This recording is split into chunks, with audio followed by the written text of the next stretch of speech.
টগর, মাকে বল বাবা আজ অফিসে যেতে পারবে না।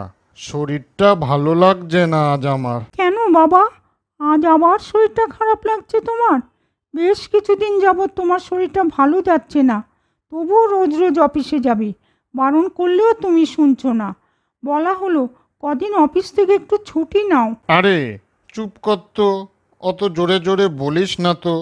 তোর মার কানে গেলে আবার ক্যারক্যার করা শুরু করবে।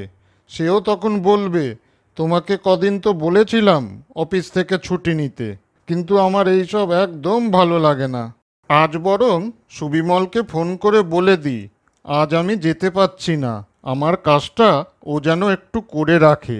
না, একদম না। পাশের ঘর থেকে আমি সব শুনেছি। যখন শরীরটা একটু ভালো থাকে তখন তো সব ভুলে যাও।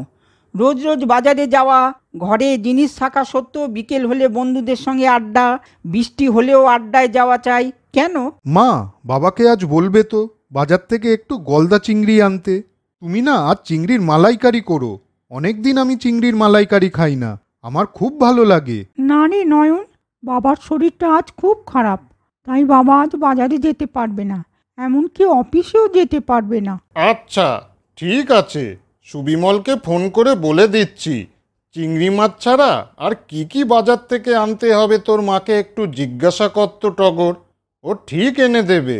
ও আমার খুব ভালো বন্ধু। না না বাবা, আমি চিংড়ি মাছের মালাইকারি এখন খাবো না।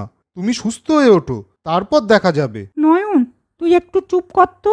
বাবা যেটা ভালো বুঝবে তাই করবে, তোর অত পাকামো করতে হবে না। নয়ন তো একদম ঠিক কথাই বলেছে টগর। শরীরটা আগে সেরে উঠুক তোর বাবার, তারপর না মালাইকারি খাওয়া যাবে। তোর বাবাকে বল সুবিমলকে যেন ফোনে বাজারের কথা কিছু না বলে। এইসব কথা শুনে টগরের বাবার মনটাও খুব খারাপ হয়ে গেল, যে নিজের শরীর খারাপের জন্য ছেলে মেয়ের পছন্দের খাবারটাও আজ সে বাজার থেকে আনতে পারল না। কে আবার ফোন করেছে দেখি তো। ও, রমলা পিসি। হ্যাঁ পিসি, বলো বলো। তোরা সব ভালো আছিস তো নয়ন? মা দিদি সব কোথায় রে? না পিসি, বাবার শরীরটা না আজ একটু খারাপ হয়েছে, আজ অফিসে যেতে পারেনি। সে কি কথা? বাবার কি হয়েছে? আমি আরো ফোন করলাম যে আজ তোর পিসন বাজার থেকে অনেক বড় বড় চিংড়ি মাছ এনেছে, তাই তোদের ভাই বোনের কথা মনে করে একটু মালাইকারি করেছিলাম। তাই তোদের ফোন করে আমাদের বাড়ি আসতে বলেছিলাম যে একটু মালাইকারি খাবি বলে। না পিসি, এখন আমরা যেতে পারবো না। বাবার শরীরটা আগে ভালো হোক, তারপর সবাই মিলে একদিন তোমাদের ওইখানে যাব। ঠিক আছে ঠিক আছে, আমি না হয় তোদের বাড়িতে যাব, দাদাকেও একটু দেখে আসবো, আর তোদের পছন্দের খাবারটাও দিয়ে আসবো।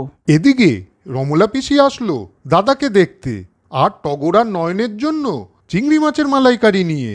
না রে, শরীরটা এমন কিছু আবার খারাপ না। ওই দিন একটু বৃষ্টিতে ভিজেছিলাম, তাই একটু শরীরটা ম্যাচ ম্যাচ করছে। ও ঠিক সেরে যাবে। তুমি এসব রান্না কেন আবার করে নিয়ে আসলে রমলা? পিসি, চিংড়ির মালাইকারি এনেছো, খুব ভালো করেছো। চিংড়ির মালাইকারি না আমার আর দিদির খুব পছন্দ। যাক, আমি আমার শরীরের জন্য আজ বাজার গিয়ে এইসব আনতে পারিনি তো কি হয়েছে, শেষ অবধি ওদের পছন্দের খাবারগুলো তো জোগাড় হলো। আমার মনটাও শরীরটা এখন অনেক ভালো লাগছে। যা যা টগর, নয়ন, ওই দেখ পিসি তো তোদের পছন্দের সব জিনিস নিয়েই এসেছে। যা, এবার মজা করে খা গিয়ে। সবাই আনন্দ করে তারপর চিংড়ির মালাইকারি খাওয়া শুরু করলো। তাহলে দেখলে তো বন্ধুরা, অনেক সময় পছন্দের জিনিস কোনো না কোনো জায়গা থেকে ঠিক জোগাড় হয়ে যায়। বন্ধুরা, গল্পটা তোমাদের কেমন লাগলো? যদি ভালো লাগে তাহলে শেয়ার, কমেন্ট, লাইক করো, আর সাবস্ক্রাইব এবং বেল আইকন প্রেস করতে ভুলো না কিন্তু। আজ চলি বন্ধুরা, পরে আবার দেখা হবে। তোমরা ভালো মতন থেকো কিন্তু।